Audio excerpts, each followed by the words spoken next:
righty, our guest today is a 6-foot guard from the University of Iowa, the NCAA all-time Division I scoring leader, the first pick of the WNBA draft, Woo! WNBA assist leader, all-star, and 2024 WNBA Rookie of the Year. Caitlin Clark, the basketball superstar, queen of clutch, and face of the sport, began the year as the first guest of the year on the New Heights podcast. Yes, Travis and Jason Kelce brought in the biggest star in sports today, and Caitlin did not hold back from jaw-dropping career revelations to her mindset after this unforgettable season. This interview is full of moments that will leave you speechless. Stop everything you're doing because Caitlin Clark just set the tone for 2025 in the most epic way possible. She's the most requested guest in the history of our show, and the Time Magazine Athlete of the Year, Miss Caitlin Clark. Please welcome everyone. Yeah. But hold on, how does Caitlin handle the strain of becoming a sports legend? What will happen to her booming career next? Why is everyone talking about that one comment she made about the NBA? We're going to break it all down right here, so get ready. I appreciate it. I'm excited. I don't get excited about many things, but this is at the top of my list, so. We made it. We succeeded. The Kelce brothers quickly set the scene and began the performance with their trademark humor. Jason and Travis immediately jumped into Caitlin's impressive list of accomplishments, which included becoming a household name, dominating the court as the most captivating player in college basketball, and, let's face it, when two NFL superstars joke that your resume is so much better than theirs, you know you're in a league of your own. It's the ideal icebreaker that sets the tone for an interview full of surprises and substance. How many accolades did we leave off? How many accolades do you have right now at this point, Caitlin? I think you might have made some up. I don't know. Yeah, well, I don't think so. I'm pretty sure on that. I feel like you're kind of like Wayne Gretzky for basketball right now. Gretzky. The amount.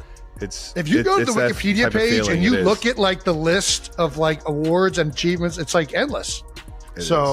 It is. Yeah, we had to limit it to this list just to get the show started. I appreciate it. Thank you. And guess what? Jason wasn't lying when he said that Caitlin broke 62 records in her first WNBA season and set at least 40 records in her senior year at Iowa. This doesn't even account for all of her honors from her first 3 years of college. The list is so lengthy that Wikipedia decided to make a special page just for Caitlin's accomplishments. Is there any accomplishment, I guess, of all these accolades that has meant the most to you?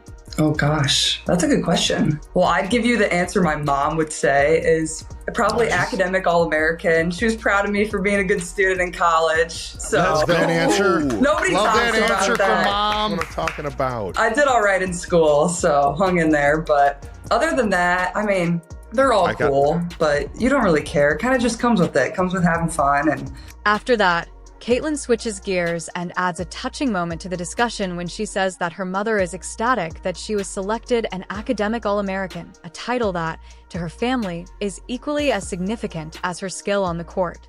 Caitlin clarifies that all of these honors are simply the result of working hard and sincerely loving the game. Setting records was never her goal, but then came the gold. Caitlin talks candidly about what she considers to be her greatest accomplishment to date.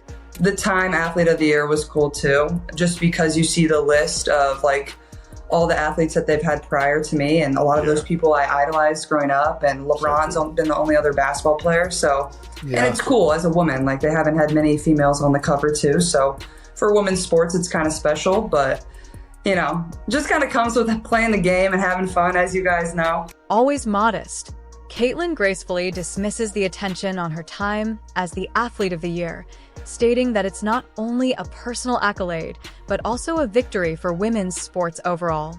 She highlights how this recognition highlights the advancements being made in all areas, from crowded arenas to rapidly increasing viewership. Caitlin's humility is precisely the reason she is such a cherished figure both on and off the court. Her viewpoint is obvious. It's greater than her. That's right. How long have you been a part of the kingdom? I'm sorry, Jason. Not you to can crush apologize you. to me. I'm honorary member. I'm a Midwest kid, so there's this picture that's been circulating a couple years ago when I was on Peyton Eli's Monday Night Show. where I'm in a full Chiefs outfit. I had family in Kansas City, and I grew up in Des Moines, Iowa, which is only 3 hours from Kansas City. So that's just the closest NFL team. So my dad was a big Chiefs fan growing up. When Caitlin's passion for the Kansas City Chiefs enters the discussion, she bursts into laughter as she talks about how much she has admired the team and how she has been following their amazing run since she was a child. Of course, with Travis Kelce right there, the banter practically writes itself. People think I'm like a bandwagon Chiefs fan. I'm like, no, I was there before Patrick and Travis. Like I love it. We were ride or die. So we've been big fans. And now obviously all the success you guys have had has made it a lot of fun for us. From her best game memories to the Chiefs' unwavering perseverance, it's evident that Caitlin is more than simply a basketball sensation. She is an ardent sports enthusiast. Who was your childhood like? My brother loved Tony Gonzalez. Like that was Tony his guy. G. Yeah. What a guy. So He was the chief. We would go to like one game a year growing up with my cousins down in Kansas City. Oh, that's so and we fun. still try to go. We went to the Christmas Day game last year. I think the year before you might have played on Christmas Eve, maybe. We went to that. We were sitting outside for that one. My toes were like about to fall off. My fingers about to fall off. I don't get how you guys play in that type of weather, but it's fun. And like obviously we got heaters on the sideline. Arrowhead's not too bad. Tony Gonzalez was so adored by her brother, and then she made a major Chiefs fan request to Travis. I got some time. So hopefully I can make it to a Chiefs game here soon. Maybe a playoff game or something. So I'll tell you what, we punched our ticket, so we're definitely we're gonna at least have. I would assume we at least got one at Arrowhead, but you know, you're invited to them all. So all right, appreciate you guys. Thank you so much. She is correct. Caitlin discusses her childhood Chiefs devotion here. Oh, it was always a big deal. My dad always had them on, whether we were in the basement, whether we were upstairs. A lot of times my family would be cooking. My mom is like the best chef of all time. So she would oftentimes make really good food while we were watching, but that's what I really looked forward to most on Sundays. You know, there wasn't obviously college sports, but you know, we would be watching the Chiefs and I would be upset if they lost, and I still am. Like every Sunday, that's what, you know, is usually the brightest part of my day is turning on the TV and watching the Chiefs. Let's hear Caitlin talk about her early basketball journey, where the game has been a constant in her life since day one. She tells about playing against boys in middle school and the times she started to stand out before making the shocking revelation that she received her first college recruiting letter in 7th grade. Yes, while most kids were worried about the drama in middle school, Caitlin was already on the radar of major programs. We heard you got your first recruiting letter in 7th grade. Yeah. Is this true? Yeah. So at the time, like, that's insane. It's insane. Were you playing with high schoolers at this point? Yeah, it's honestly sad. Like, where college like recruitment has kind of gone, it's just insane. But also, I got you. I feel very fortunate. Like, my parents were just like, they told my older brother, like, go get the mail. Like, we don't want your sister to see that. They like wanted me to be in 7th grade and like enjoy middle school and like hang out with your friends. Like, you shouldn't be worrying about where you're going to college. I love that so much. After that, Caitlin discusses how her parents made sure she had a good time in high school and surrounded her with positive role models that helped mold her into the person she is today. Yeah, so I didn't really take any visits until like after my freshman year of college, and then I didn't decide until my senior year. So I was never in a rush, and my parents did a really good job of like make sure, you know, I have a good circle around me. Like, it wasn't always about college recruitment. I wasn't like posting my offers. Like, also that wasn't really a thing when I was growing up. So she is 22 years old and already discussing how times have changed. She is obviously mature beyond her years. The three then make jokes about how college recruitment has turned into a social media frenzy and reminisce about the good old days. It is now. I mean, it had to be close to when you were growing up. I mean, yeah, it was close. Like, people were starting to do it, like post like, oh, I got an offer from here. I got an offer from here. And especially in basketball. Now it's all you see on social media. It's like only people talk about. It's crazy. But obviously times have changed too. But oh, times have changed. Yeah, it's 7th grade was wild. And I was playing up like 2 years. So I was playing with high schoolers. But yeah, I didn't really like think anything of it. Like, I was just going out there and hooping and having fun, and it's kind of just what came with it. It's a fascinating look at the mindset of an athlete who knows when to lead, when to listen, and how to elevate the entire team without overshadowing the collective effort. Caitlin reflects on her rookie season, describing a delicate balancing act between fitting in with her team and standing out as a player destined for greatness. She explains how she navigated the challenges of stepping into a competitive environment while staying true to her style of play.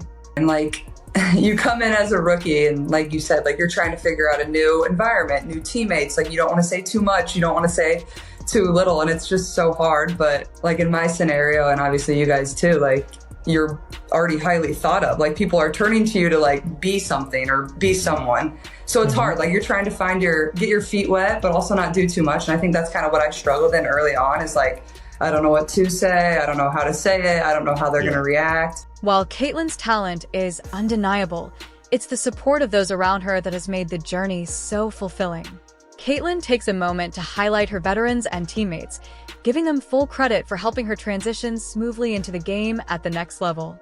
She speaks gratefully about how their advice, encouragement, and shared experiences helped her find her footing. Not knowing you nailed it. Well.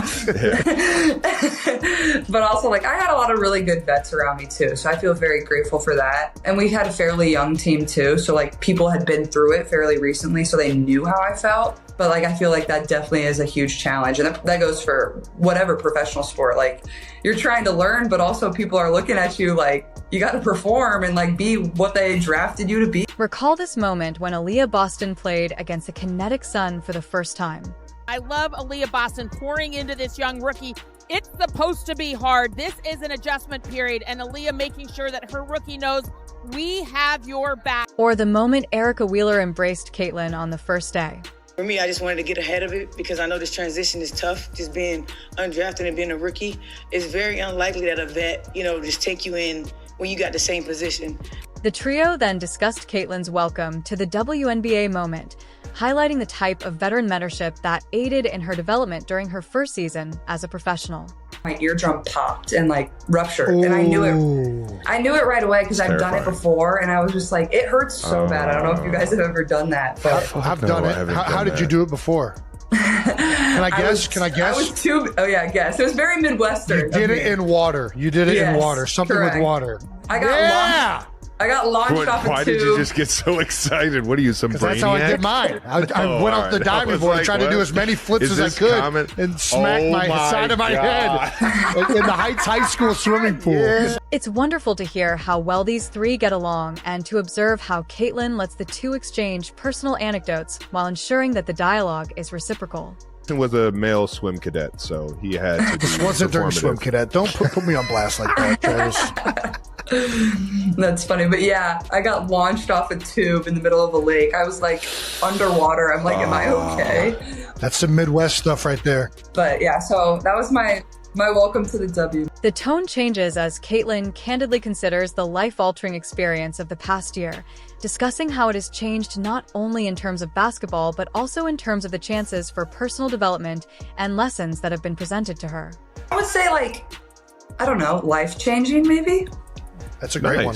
I think that's all in a good way. Like, I mean, things just change really fast, like, as you guys know. Like, that's just how the world works, and especially with social media, people see a lot of your life, but that's what makes it fun and why I've had so many cool opportunities too. So it's crazy, like, looking back at a year ago today or around this time, like, I was just beginning my senior year of college. And obviously, people knew who we were and people attended our games, but it's obviously not on the magnitude that it is now. Yeah. Caitlin shows her sincere appreciation for all of her experiences, including the highs and lows, and the people who have supported her throughout them. It's an emotional and grounded moment that serves as a reminder of why she is such an inspiration outside of the court. So, like, life just changes fast, but that's what makes it fun and cool. And quickly started a new chapter of my life too, like moving here to Indianapolis, and feel lucky I'm still in the Midwest. I know you guys like the Midwest, so. I've been in the Midwest my entire life. Jason's officially an East Coaster now. Yeah, but Philly, of all the East Coast cities, kind of has like some Midwest feel to it. It's just the most west. I don't think Philly wants to hear that. They'll probably hate that I said that, but whatever. Yeah, they're not going to like that comment. They want to be far from the Midwest. No doubt. Exactly. Caitlin doesn't hold back while sharing her fiery analysis of why NBA ratings have dropped. She delves into what she thinks is lacking from the game, whether it's the absence of rivalries, the change in play style, or even the way the league promotes its stars. It's an audacious and novel viewpoint from someone who knows what attracts and retains fans. Let's hear Caitlin's candid opinions about what the NBA should do to regain public support. What are your suspicions potentially as to why the NBA ratings would be down?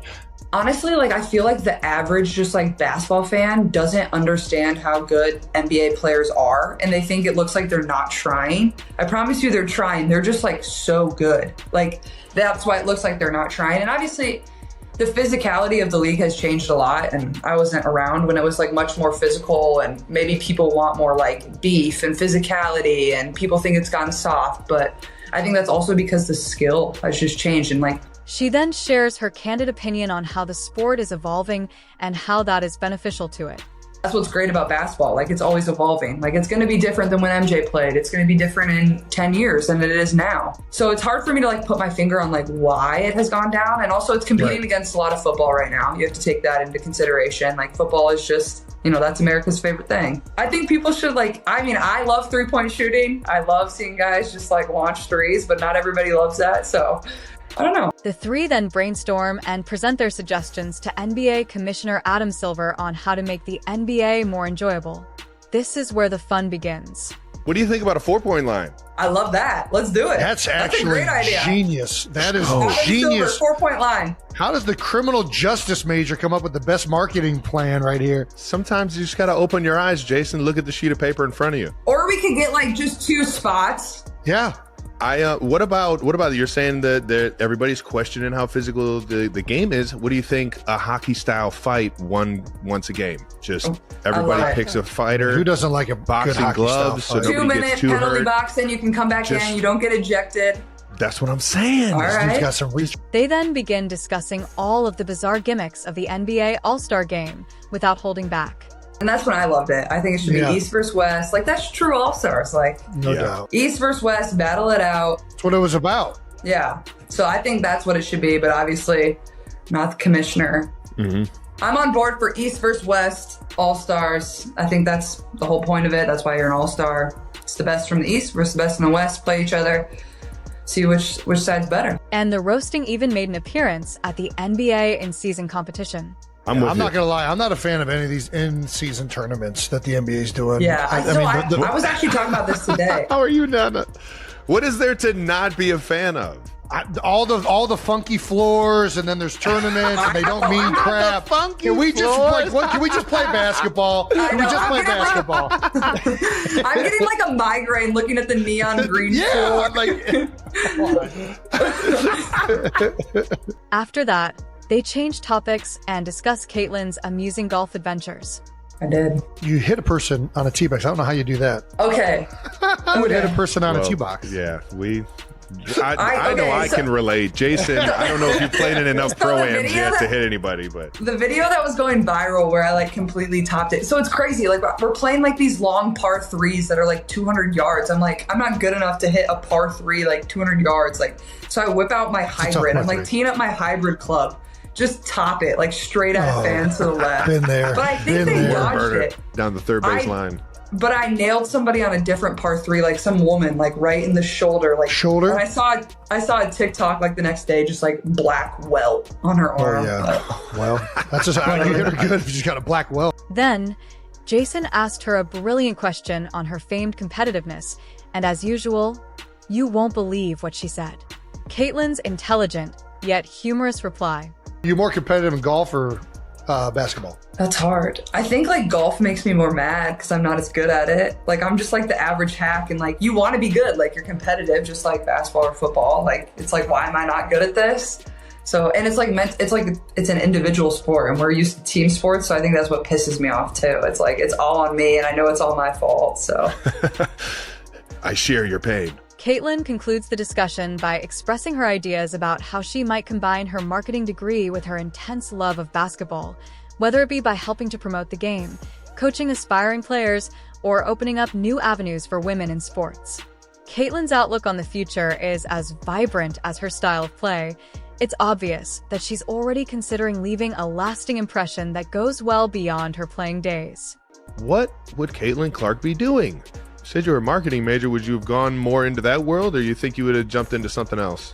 Oh man, that's tough. I think if my basketball career would have ended, I still would have loved sports just because it was like such a huge part of my childhood and like what I did. Yeah. So I don't know, maybe like try to work in like a front office of a sports organization or something like that. I think that would be cool. Not like the coaching side of it, but like the operations side and getting to do like free agency stuff. And I think that would be really cool. As the interview comes to an end, it's hard not to be inspired by Caitlin Clark's journey, her humility, and her vision for the future. From considering her accomplishments to sharing her honest thoughts on sports and life, Caitlin's authenticity is evident in every word. Her story is still being written, but one thing is certain. Whether she's playing basketball in the classroom or preparing for what's next, Caitlin Clark is leaving a legacy that goes beyond basketball. For even more insights from one of the most fascinating athletes of our time, be sure to listen to the entire hour-long interview on the New Heights podcast. Don't forget to subscribe and turn on all notifications so you don't miss anything. We'll see you